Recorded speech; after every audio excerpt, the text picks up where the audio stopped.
비밀서약 54. 몸을 처벌하는 자는 제정신이 아니다. 여기에 좁은 간격이 보이기는 하지만 몸은 여기에 없기 때문이다.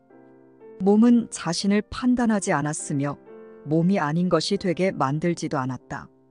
몸은 고통을 기쁨으로 만들려고 하지도 먼지 속에서 영속적인 쾌락을 찾지도 않는다.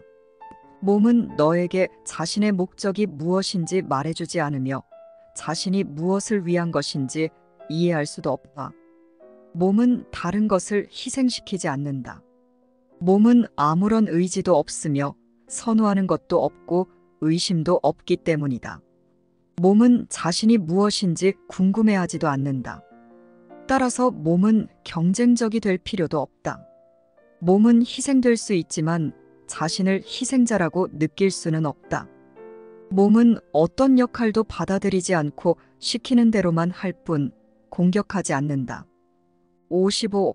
볼 수 없는 것에게 보이는 모습에 대한 책임을 묻거나 들을 수 없는 것에게 내가 싫어하는 소리에 대해 비난하는 것은 정녕 어리석은 관점이다.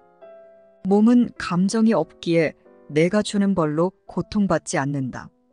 몸은 내가 원하는 방식대로 행동하지만 결코 선택하지 않는다.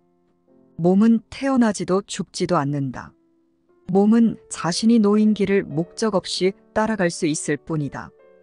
또한 길이 바뀌면 다른 길도 똑같이 쉽게 걷는다. 몸은 편들지 않으며 자신이 여행하는 길을 판단하지도 않는다. 몸은 어떤 간격도 지각하지 않는다. 몸은 증오하지 않기 때문이다. 몸은 증오를 위해 사용될 수 있지만 그로 인해 증오스러운 것이 될 수는 없다. 56. 내가 증오하고 두려워하고 싫어하며 원하는 것들을 몸은 알지 못한다. 너는 분리를 구하고 분리된 것이 되라고 몸을 파견한다. 그리고는 몸을 증오하는데 그 이유는 몸의 정체 때문이 아니라 내가 몸을 가지고 지어낸 용도 때문이다.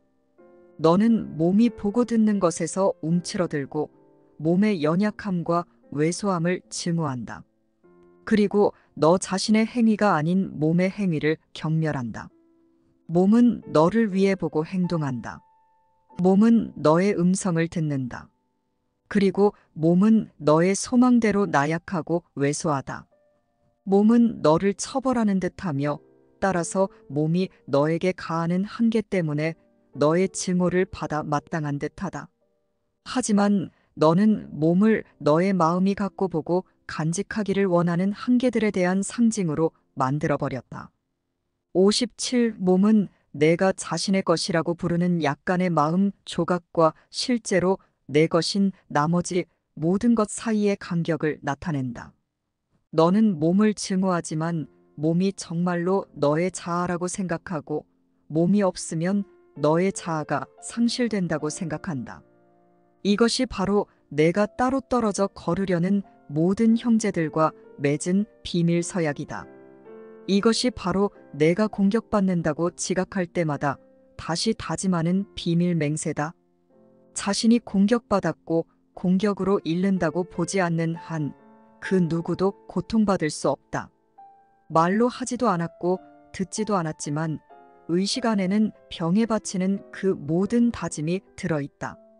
하지만 그것은 내가 형제에게 그로부터 상처를 받을 것이며 그것을 공격으로 갚아주겠다고 하는 약속이다. 58. 병이란 몸에 표출된 분노이며 그 결과 몸은 고통받을 것이다. 병은 내가 형제와 떨어져 있으려고 하듯이 너와 떨어져 있으려고 하는 형제의 은밀한 소망에 합의하여 은밀하게 만들어진 것이 겉으로 드러난 결과다. 그것이 바로 자신의 소망이라고 너희 두 사람이 합의하지 않는 한 그것은 어떤 결과도 나올 수 없다. 나의 마음과 당신의 마음 사이에는 어떤 간격도 없습니다. 라고 말하는 자는 영원히 죽음에게 충성하겠다는 자신의 하찮은 맹세가 아닌 하느님의 약속을 지킨 자다. 그리고 그의 치유에 의해 그의 형제가 치유된다. 59. 각각의 형제와 다음과 같이 합의하라. 나는 당신과 하나이며 당신과 떨어져 있지 않습니다. 그러면 그는 내가 그와 맺은 약속을 지킬 것이다. 그것은 하느님이 그에게 약속하셨듯이 그가 하느님께 약속한 것이기 때문이다. 하느님은 당신의 약속을 지키신다. 하느님의 아들도 자신의 약속을 지킨다.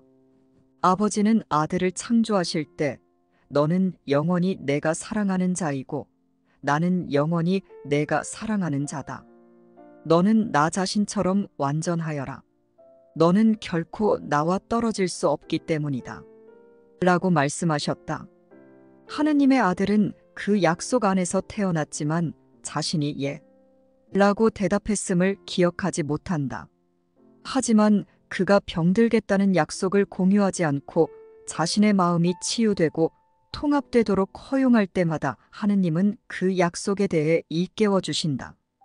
그의 비밀 서약은 하느님의 뜻 앞에서 무력하고 그는 하느님의 약속을 공유한다.